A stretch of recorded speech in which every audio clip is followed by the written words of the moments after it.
just today is Monday, Labor Day. It's a holiday, so I'm not working. Hot dog.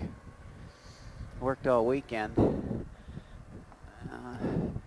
Went for a good ride on Thursday. I went all the way up to Brownwood, a few hours away, a couple hours away. I didn't really record anything. I just, not a whole lot to look at, didn't have anything to say. But anyway, I'm out for a ride today. It's not quite 11 o'clock yet, so it'll be up to 100 today, so I'm going to go out a little bit early, and before it gets hot. Then it gets hot, I'll head home. And I really just haven't been shooting video because the only time I ever get to ride is late at night. I took off about 9 for about an hour ride last night at 9 o'clock, just when it dropped down to 90, 91 at 9 o'clock at night. So that's kind of when I can go for a ride, because I'm ready for this heat to break. You know, we had a couple days, the last couple weeks, that it wasn't bad. I mean, I think it topped off at 91, which isn't bad at all, but the last few days we've been at 99 every day, so it's too stinking hot to ride the bike. It's just uncomfortable. So who wants to ride when it's that hot out? That's why I go in the evening and I don't really record, because you don't really see anything but my lights, and it can be cool, but I'll take a little bit of a ride now before it gets really hot. It's already warm though. I can't tell. I just got out of the garage and it says 85, but it's probably a little bit warmer. Hopefully it's not that bad.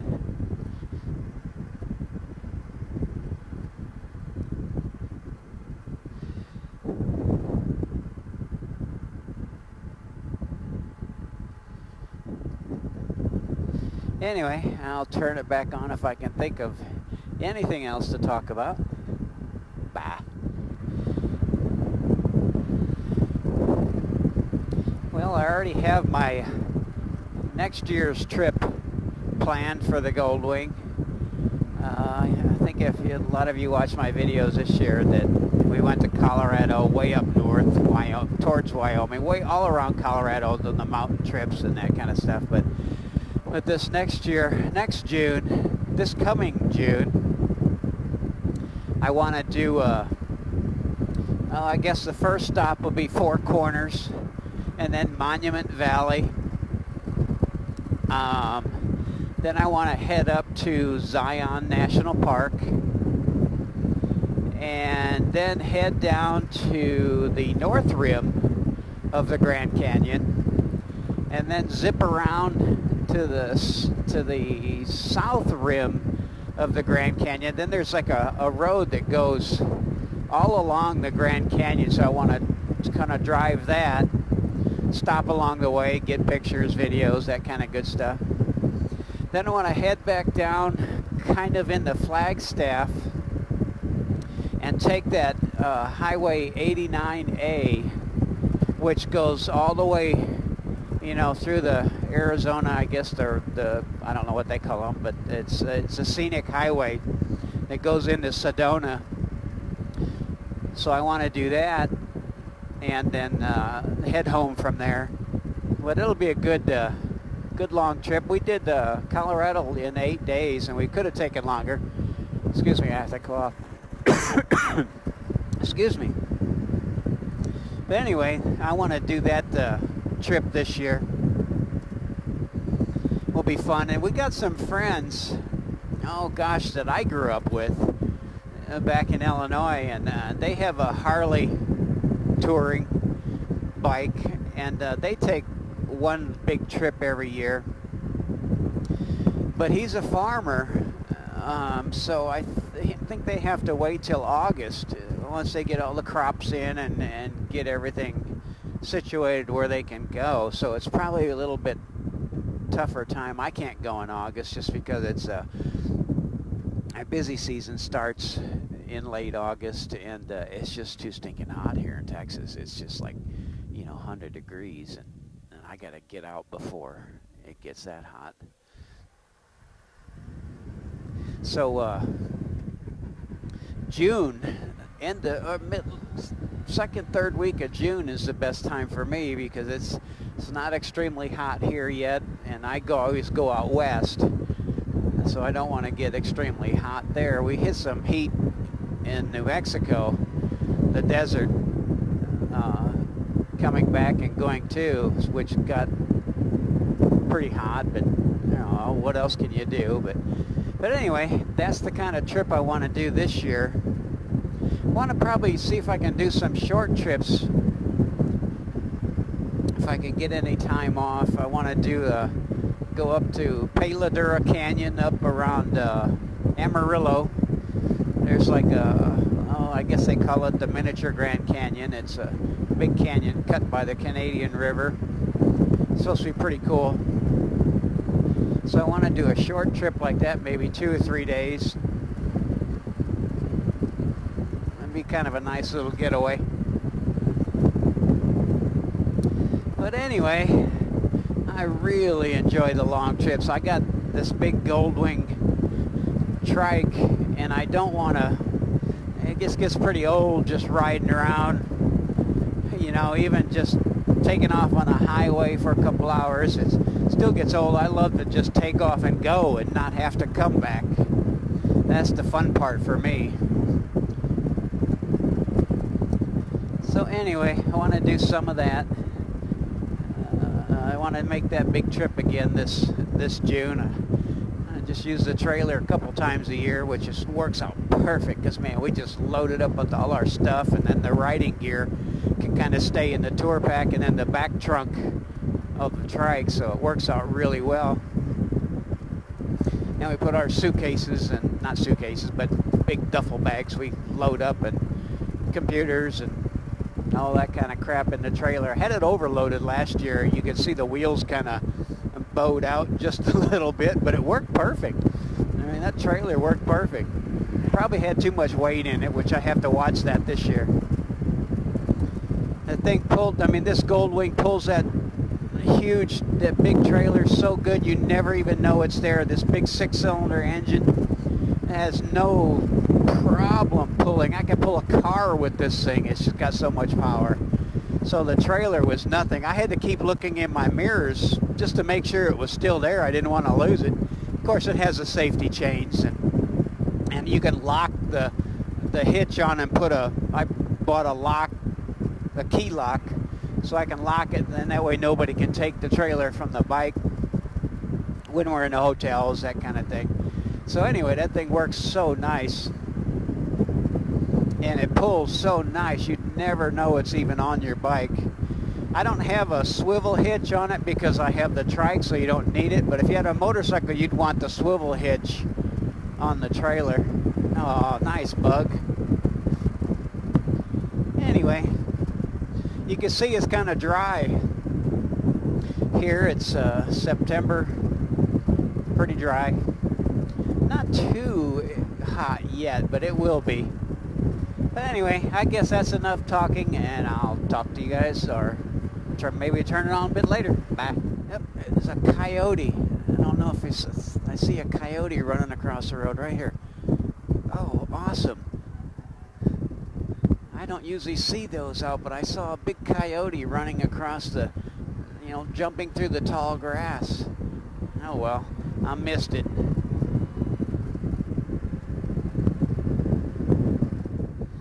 Now, one thing talking about coyotes, there's a lot of people way out in the rural areas. They raise a lot of goats, so they have a whole pasture full of goats. And if you notice, geez, buddy, that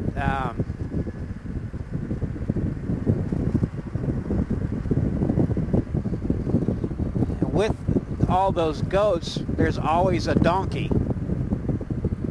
There'll be a, you know, out in the field, 100, 200 full of 200 goats, and then there's always one donkey. And what that donkey does is protects those goats from coyotes.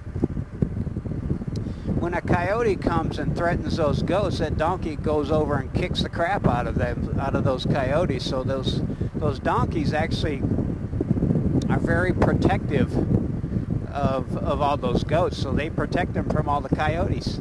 I don't know if you knew that. That's pretty interesting. Anyway, I'll talk to you later. Bye.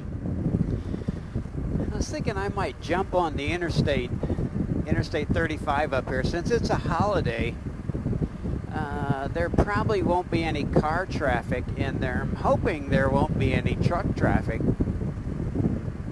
I know I did that on the 4th of July and it was just pretty much empty, which is really cool. Hopefully the truckers aren't running around today,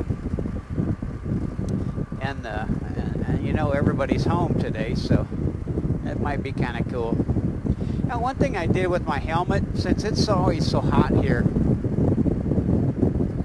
I took off my shield completely, so I have no face shield, because I ride with it up anyway, and it seems to catch the wind a little bit and a little uncomfortable. Excuse me. There must be something in the air today. I've had allergies the last couple days. But anyway, I can still use like the drop down smoke shield, and I got those glasses, and I wear those underneath, so that's perfect. I get some air on my face, and I don't suffocate under that shield, which is horrible because you get no air. But anyway, I'm hoping I can get on the highway because I like to just cruise, and hopefully there'll be no traffic. It might be kind of cool. So later. Well, so much for that idea. I can see a full line of traffic up that way, so looks like people are traveling big time on Labor Day weekend. And I see trucks too, so there's no way I'm getting on the interstate. You can't see it, it's too far away, but there's just a whole bunch of people. So I'll stay on the frontage road.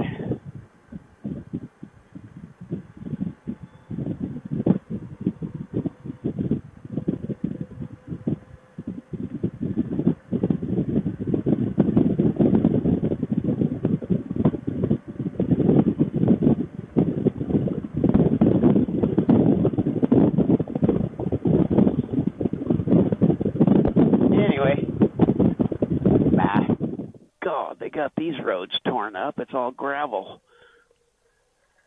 Getting out of here.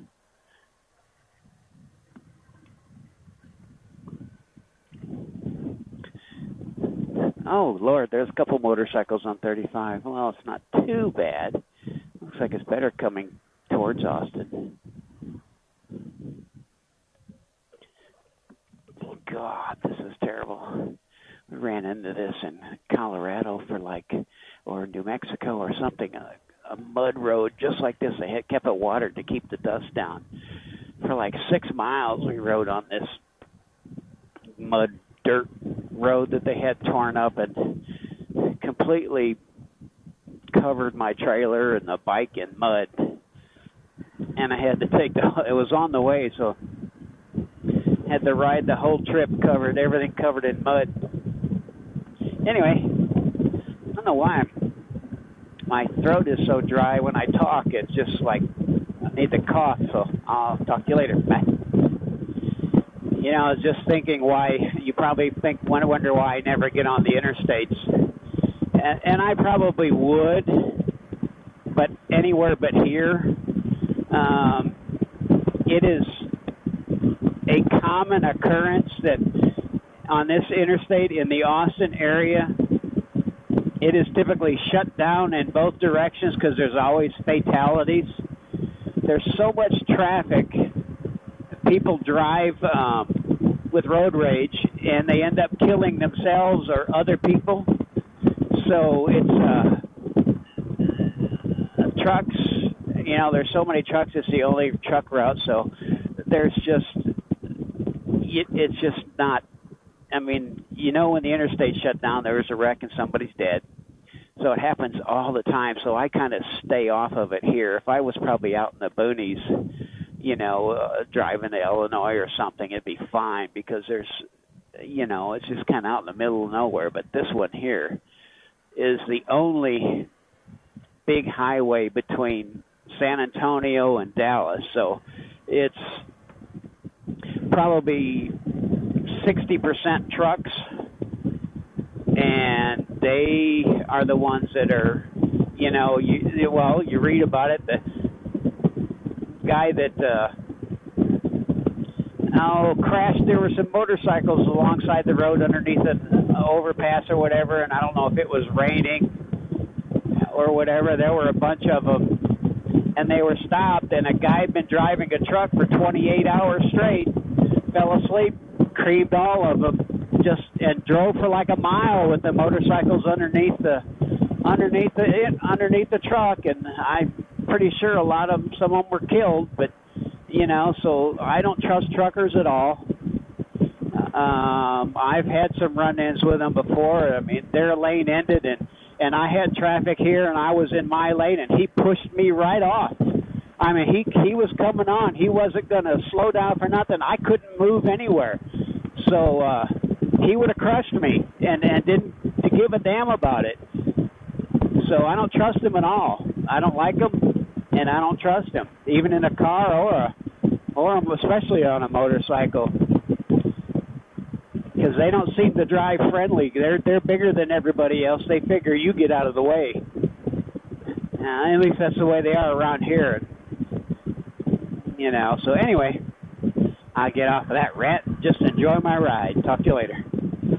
Now I know what I want to talk about.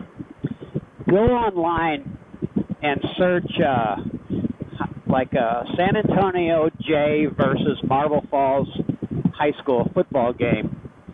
There's a video online, and the UIL, which is the governing body for the high schools in Texas, is investigating this. But you watch this video, the referee is standing in the backfield watching the offense come at him.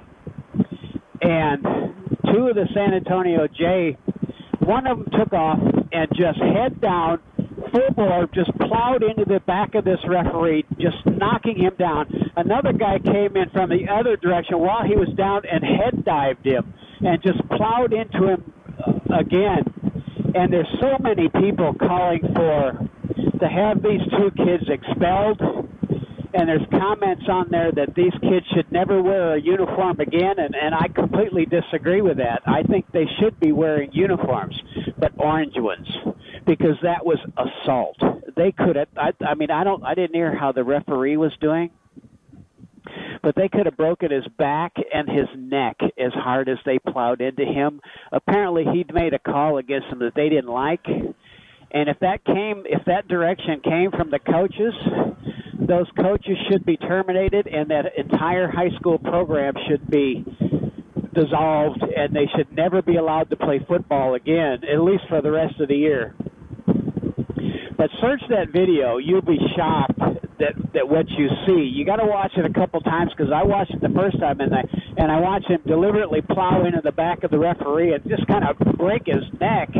And then the other guy came in from the other direction and just hit him head on with his head while he was on the ground.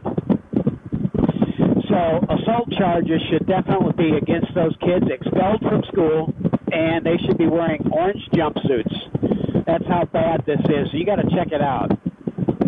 Anyway, later. Bye.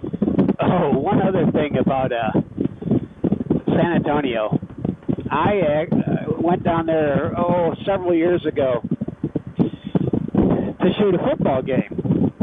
And I think I was at the stadium, and the strangest thing for me, I mean, it was before the game, maybe an hour before the game, but there were like 40 armed police officers, and they were all lined up all along both sides on the track, both sides of the stadium. And I'm thinking, oh my God, this has to be a horrible, apparently there's some horrible things going on at these games. So I'm thinking, well, crap, I've got to be. And I looked at the teams, and I'm actually at the wrong stadium.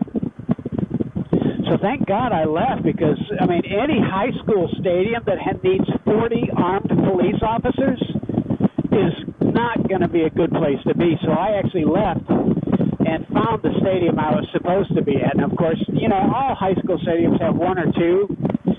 Maybe each team will bring in one police officer, and they're just there more to watch the game than anything. But, you know, that's typical to have one or two that come in and just there. But, man, when you got 40, you know, 20 lined up on each side of the stadium, you're in a bad part of town. So I actually got the hell out of there, and I'll never go back there again. And so that, it was like an inner city San Antonio or whatever, but it was just scared the heck out of me. So, you know, just goes to show that there's some bad areas, and apparently that San Antonio John Jay was not a good area, because those kids are not taught right and wrong. They're not taught respect. To do that to a referee is just oh my God, unheard of. Anyway, bye.